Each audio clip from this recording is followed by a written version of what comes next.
The man at my counter slid a blue folder across the glass and told me he needed it signed by Friday.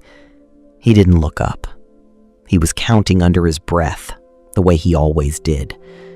Money before people, deadlines before names. 9 years, and the cologne reached me before the face did. The same cedar and cheap ambition. I knew the handwriting on the file tab before I read the name. Daniel Mercer. Applicant. Requesting a certification of good standing. My pen stopped over the intake log. The clerk beside me asked if I wanted my coffee refilled. I said yes. 2 sugars. Because my hands needed something to hold, and my voice needed a reason to stay level. Daniel tapped the glass with 1 knuckle. Twice. The way you rush a stranger. Ma'am, there a problem with the intake? I'm on a clock here. There wasn't a problem. Not yet. There was only a form, and a rule, and a woman he had stopped seeing a long time ago.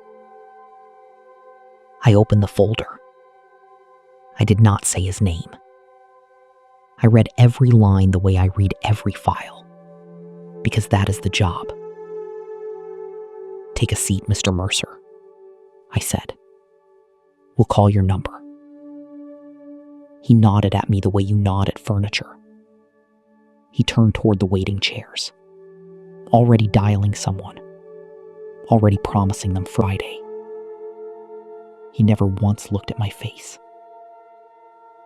And I sat there holding the file of a man who once told me I would never run anything. Inside the office I run. My name is Claire Bennett. I'm 46 years old. And for the last 6 years I've been the senior records and credentialing specialist at the state licensing office in Columbus, Ohio. When a contractor, a nurse, or a broker needs proof they are who they say they are, the letter comes from my unit. Sometimes it comes from my desk. Sometimes it carries my signature.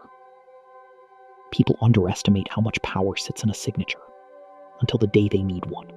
9 years ago, I couldn't have told you what a certification of good standing was. 9 years ago, I was signing something very different. My name on a loan I would spend a decade paying for. Welcome to her silent triumph. Get comfortable.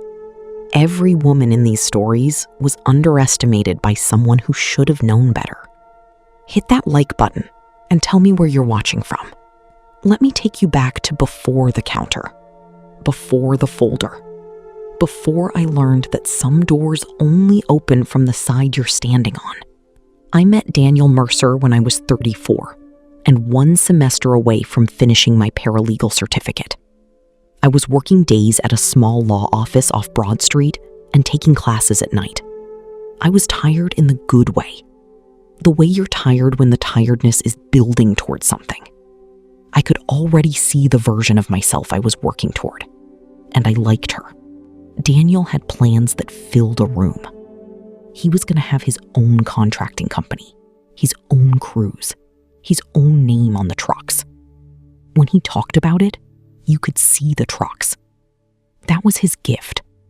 He could make a future feel like it had already happened, and he could make you feel like you were the only one invited into it. My grandmother gave me a small enamel pin the week I started my classes. A green leaf, no bigger than a thumbnail. The gold worn soft at the edges. For the girl who's growing into something, she said. And she pressed it into my palm like it was a secret.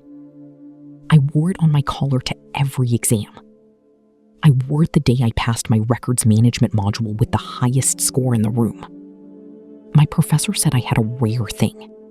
The patience to read what other people skimmed. When I told Daniel I'd been offered a full paralegal seat the moment I finished, he kissed my forehead and said we'd celebrate. We had a small house then, a used car that started on the second try, and a joint account we were both proud of. It wasn't much, but it was ours, and it was clean, and every dollar in it had my fingerprints on it too. There were small signs. If I'd been the kind of woman who reads people the way I now read files. He never introduced me to a business partner who lasted more than a season. He talked about money as if it were always someone else's fault when it vanished. But love is a bad auditor.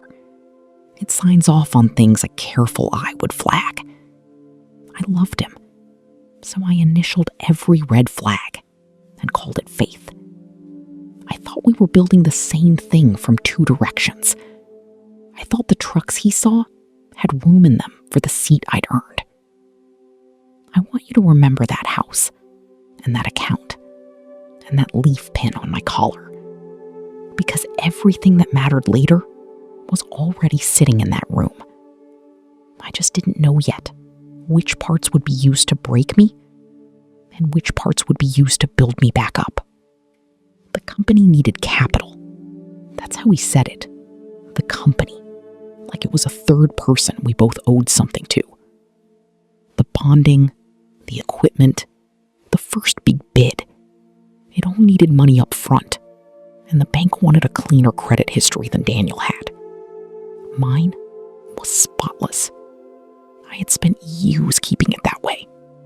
One careful payment at a time. Just for 18 months, he said. Your name on the paper, my hands on the work. Then we refinance into the business. He had the folder ready. He always had the folder ready. Looking back, that's the detail that still stings. He had prepared the paperwork before he ever asked the question. So I put my name on $41,000. I remember the pen. I remember thinking that trusting someone is its own kind of signature. And because the timing was never a coincidence with Daniel, he had one more ask, framed as a kindness. If I dropped the paralegal seat and ran the back office for the company, the invoices, the scheduling, the permits, we'd save a salary, and I'd be building our thing instead of someone else's. I told my supervisor no to the seat I had earned. I still remember her face. She'd fought to get me that offer. I closed my textbooks. I put the leaf pin in a drawer because wearing it felt like a promise I'd just broken to myself. 8 weeks later, I was pregnant. I was terrified and thrilled in the same breath. I drove to the job trailer to tell him at lunch, rehearsing it the whole way. The site foreman met me at the gate instead. He told me Daniel had pulled the crew that morning and hadn't said where. His phone went straight to voicemail. His truck was gone. So was the equipment. So was every dollar in the account with both our fingerprints on it. I stood in that gravel lot with one hand on my stomach and waited for it to be a misunderstanding. It never became one. What stayed was the loan. $41,000. One signature, and it was mine. He didn't just leave me pregnant. He left me holding the exact number that was supposed to build our life, and he made it my name that owed it. The first collection letter came the week I started showing. I remember standing in the kitchen of the house we could no longer afford, one hand on my stomach, reading a number with my name printed above it like an accusation. I learned the vocabulary of the sinking fast. Deferment, garnishment, default. Words that sound like weather until they're happening to you. The lawyer I'd once worked for was kind, but kindness doesn't sign checks. I brought him the file, hoping there was a thread to pull. There wasn't. The loan was legally mine. Daniel had structured it that way. Clean and careful. And clean paper doesn't care who did the work. That was the first time I understood that a document can be true and unjust at the same time. My daughter Nora was born in a February so cold the car wouldn't start twice. I brought her home to a rented room in a house that belonged to a woman named Denise, who took in boarders and asked no questions. I paid her in cash from 3 jobs: front desk by day, filing for a title company on weekends, transcription at night with the baby monitor propped beside the keyboard. I learned to type through exhaustion. I learned to cry quietly so I wouldn't wake her. There was a night I counted out change on the windowsill to see if I could afford both the bus and the diapers. I could afford one. I want you to sit in that with me for a second, because that is where this story actually begins. One night, sorting the few boxes I'd kept, I found the leaf pin in a coffee tin. I held it for a long time. I thought about what my grandmother said. The girl who's growing into something. I didn't feel like her anymore. I felt like the girl who owed $41,000 for a future that drove off in a truck. I put the pin back in the tin and closed the lid. Not thrown away, just put away. The way you put away a thing you can't look at and can't let go of at the same time. That was the bottom. A rented room, a newborn, 3 jobs, and a name that owed a number I never got to spend. Here's the thing nobody tells you about the bottom. It's not loud. It doesn't announce itself. It's just a very long stretch of ordinary days you survive, one at a time, until somewhere in the middle of them, you're a different person. There's no music, there's no montage, there's just Tuesday and then another Tuesday. My way up came from the most boring skill I had. I was good at records. I was good at the part everyone else found tedious. The filing, the cross-referencing, the discrepancy nobody else caught. At the title company, my weekend filing turned into a weekday job. My weekday job turned into a title examiner role. I learned how documents prove things.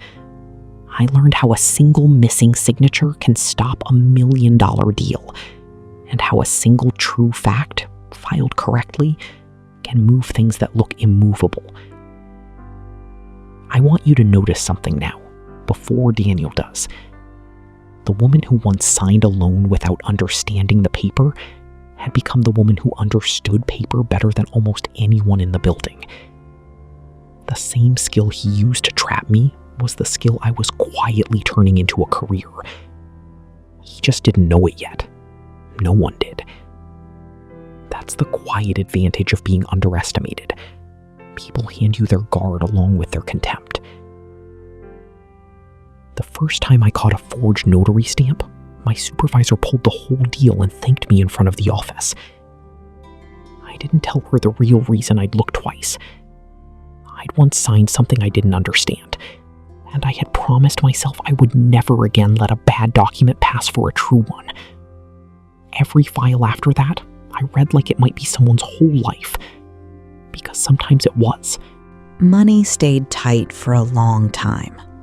I paid the loan the way you eat an elephant, one impossible bite a month. Some months I paid it late and hated myself. Some months I paid it early and felt for an hour like I was winning. Nora learned to walk in that rented room. She learned her first words there. I kept a chart on the wall, not of her height, but of the balance going down.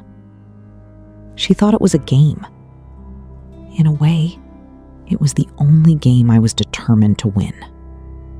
There was one file that year I've never forgotten.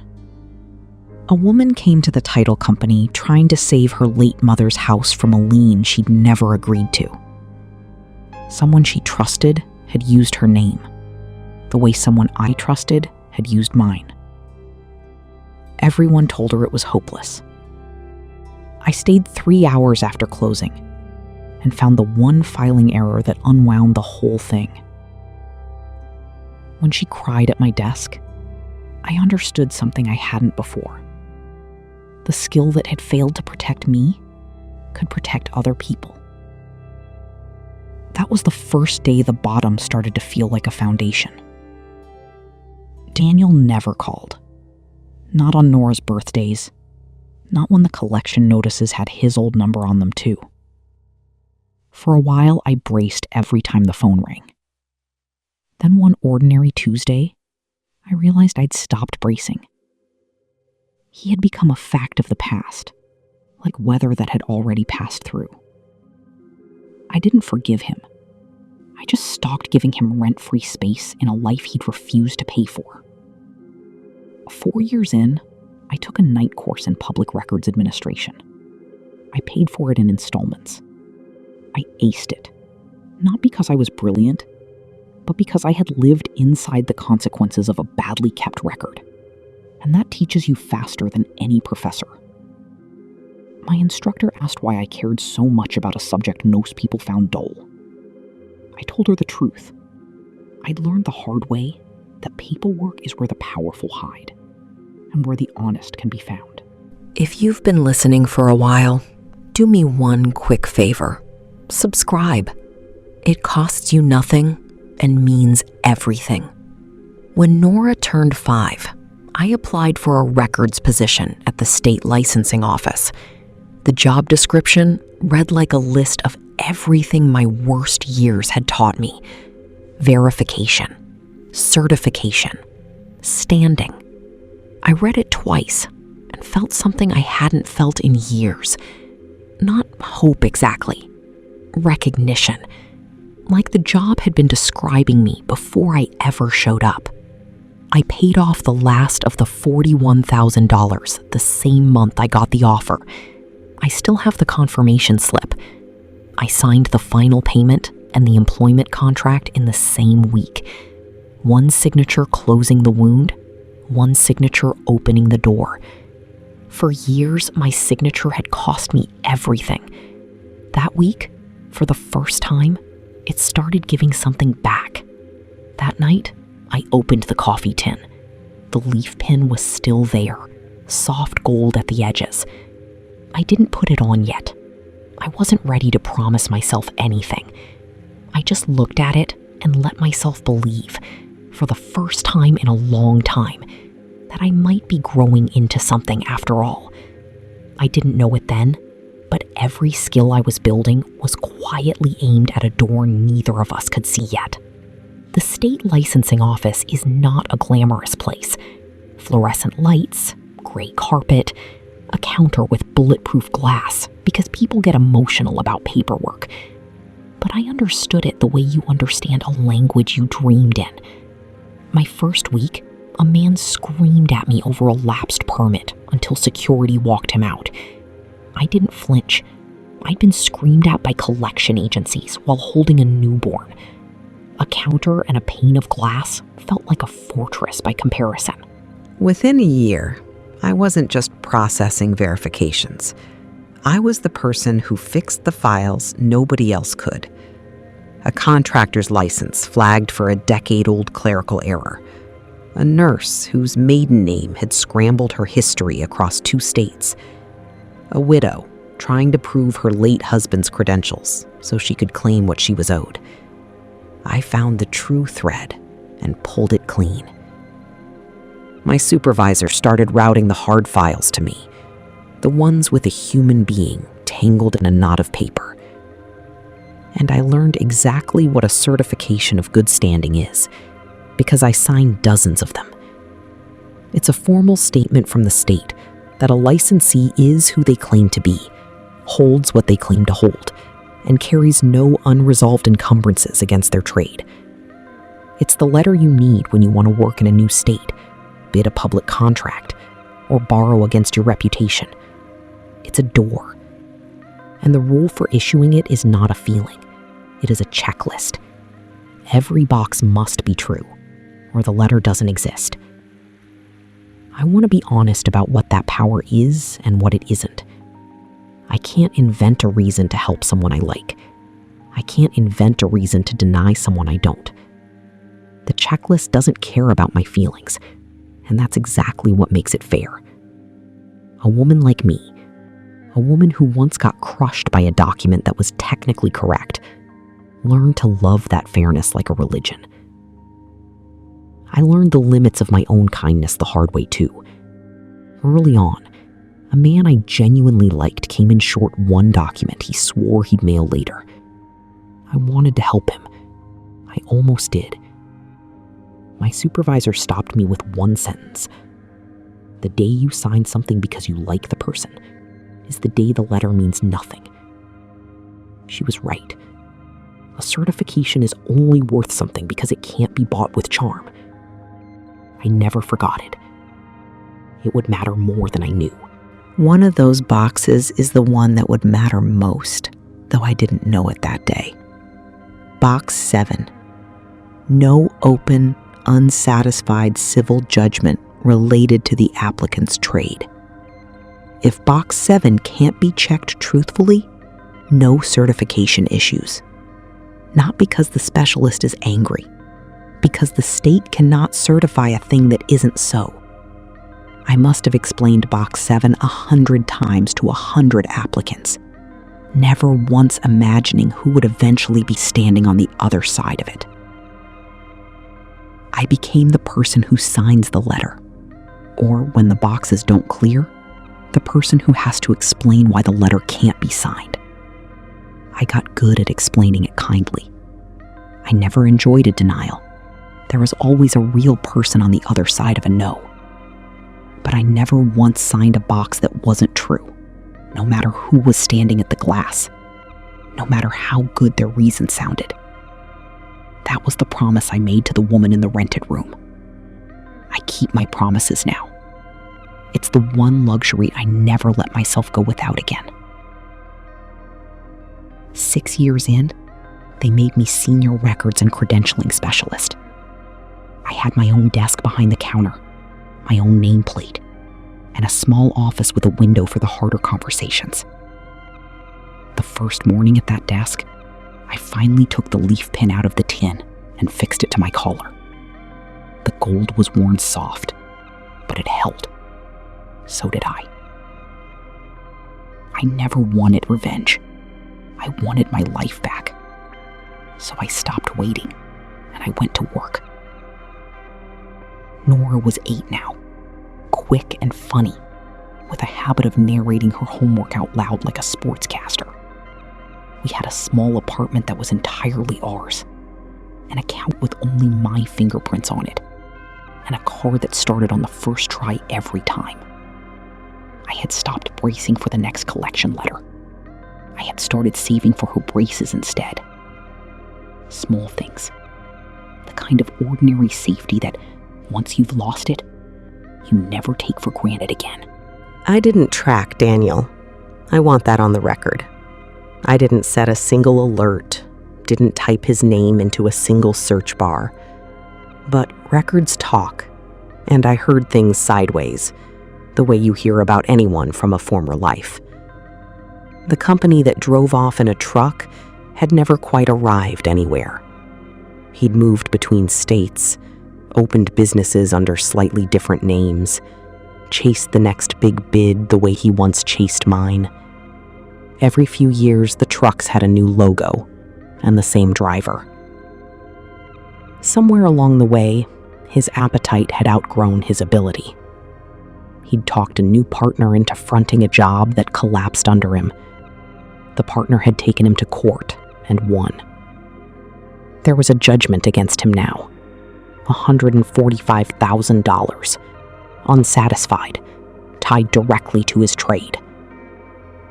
I heard the number secondhand and felt the strangest thing. Not satisfaction. Recognition. I knew what an unpaid number does to a person, because I had once been the person it was done to. I didn't celebrate that.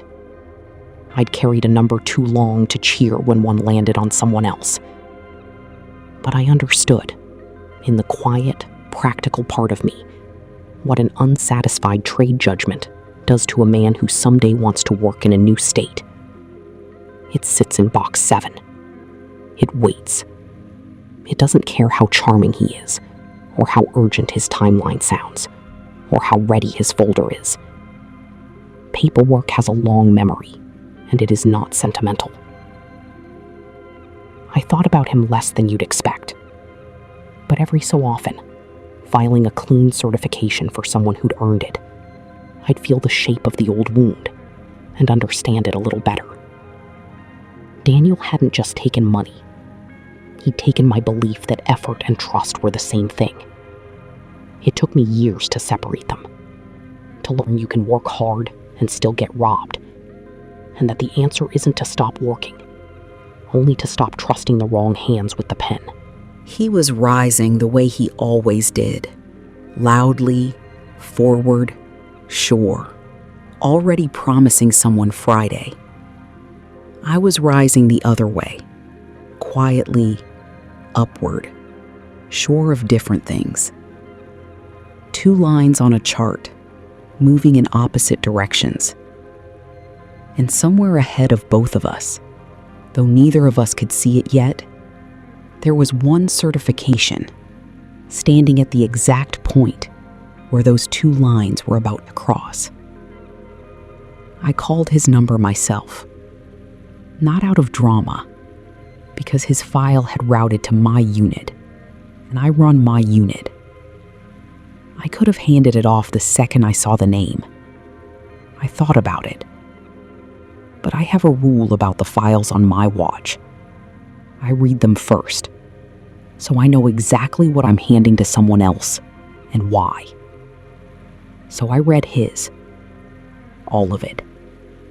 The judgment, the dates, the trade it was tied to. And then I called the number on the ticket. And I kept my voice as flat as the counter between us. He came to the glass with the same confidence he wore into the trailer 9 years ago. He set his hands on the counter and started explaining his timeline before I asked a single question.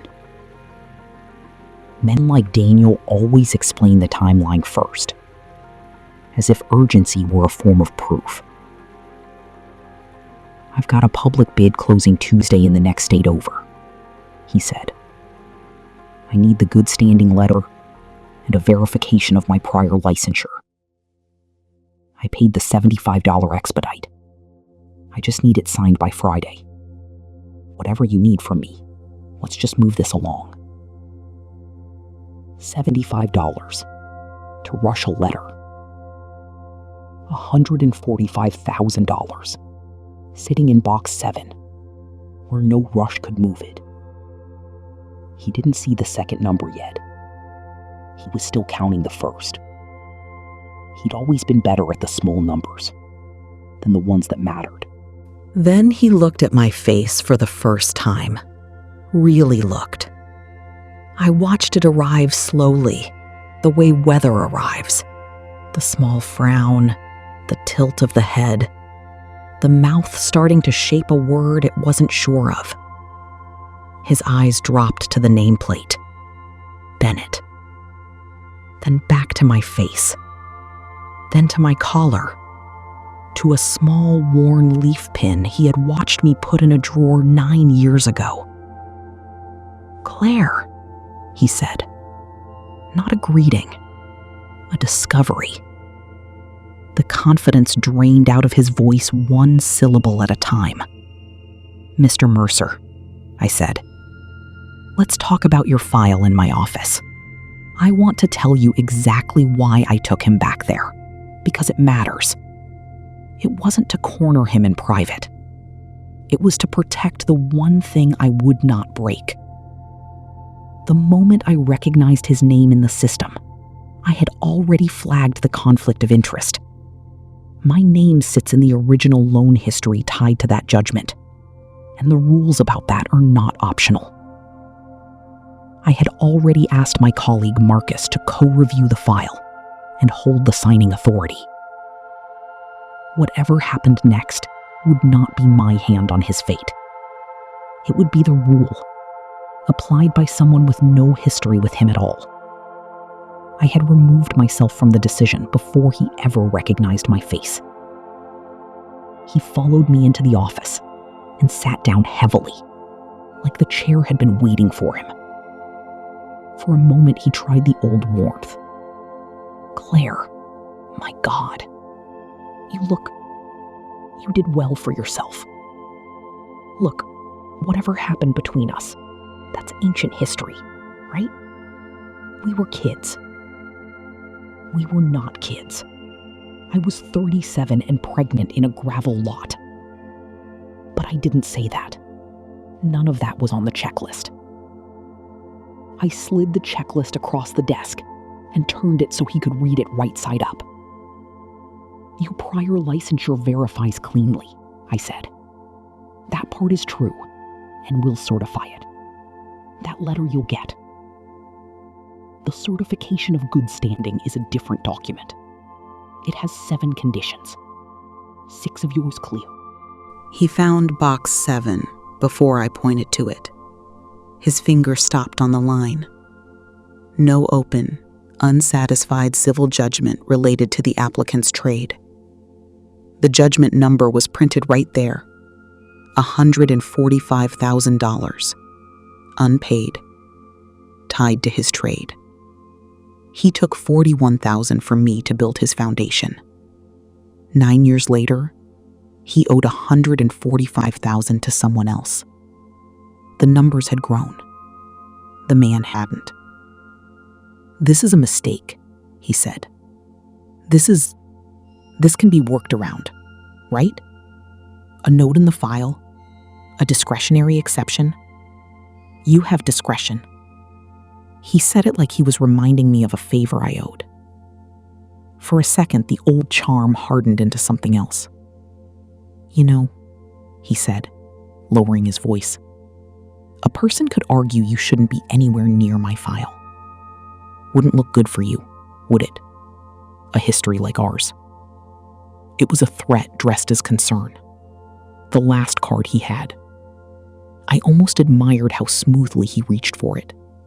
But I had already played that card myself, hours earlier, honestly, in writing.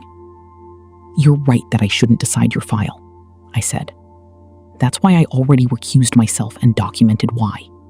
It's in the record. You're welcome to read it. His mouth opened and closed. The threat had nowhere to go. You can fix this, I said, and I meant it, because it was the truth, and the truth was the whole point. Satisfy the judgment, file the proof, and the box clears. Any specialist in the country would sign it then. I'll process it myself the day it clears. Until it clears, no one here can sign it. Not me, not Marcus, not the director. The state can't certify good standing that isn't there. His jaw tightened, and then he reached for the oldest tool he had. After everything, he said quietly, you're going to do this to me. And here is where the old Claire might have had a speech ready. 9 years of speeches, actually. I had none of them left. I didn't smile. I didn't lean back in the chair like I'd won something. I didn't tell him about the change I counted on a windowsill, or the chart on the wall, or the seat I gave up. Or that the number in box 7 was only the newest, larger version of the debt he'd once made my problem. None of that was on the checklist, so none of it came out of my mouth. I'm not doing anything to you, Mr. Mercer, I said. The judgment is doing it. I'm just the person whose job it is to tell you the truth about your own file. It had taken him 9 years to build the situation he was standing in. It took me 9 minutes to explain why I couldn't sign my way around it. He asked, almost to himself, how long an exception review would take. I told him there is no exception to review. He asked to speak to a supervisor. I told him I'd already brought one in, Marcus, precisely so the decision wouldn't be mine. That landed harder than any speech could have. He'd come in expecting a person to fight. Instead, he'd met a process he couldn't charm. staffed by someone who had made very sure her own hands were clean. Marcus signed the denial, because I had already stepped back. The reason on the form was one line, objective, and exactly correct. I didn't add a word to it. It didn't need one. He sat with the paper for a moment, and I watched the arithmetic run behind his eyes. The same arithmetic I'd once run in a kitchen with one hand on my stomach. He was realizing that the door he needed opened only from the side I was standing on, and that I hadn't locked it. He had, years ago, with a signature of his own. "The pin," he said, finally, quietly. "You kept it." It was the first true thing he'd said since he walked in. "I put it away for a long time," I said. "Then I didn't need to anymore." He understood then, not because I told him, because a man who spends his whole life counting can eventually count what he costs someone if you make him sit still long enough. I saw it move across his face. Not guilt exactly. An invoice, finally arriving. He opened his mouth, and for 1 second, I thought he might say he was sorry. He didn't. He asked if there was a faster court to satisfy the judgment in. Even then, even there, he was looking for the expedite line. He stood, picked up his blue folder, and left through the glass doors he'd walked in so sure of. He never asked about Nora. In 9 years, he had never once asked whether the child in that gravel lot was a son or a daughter. And he didn't ask now. That's a cost too, the kind that doesn't show up on any form. Some apologies never get made, and some questions never get asked, and you learn to stop waiting at the door for either. Here's the part that isn't clean, the part I promised myself I'd always tell you honestly. I didn't feel triumphant.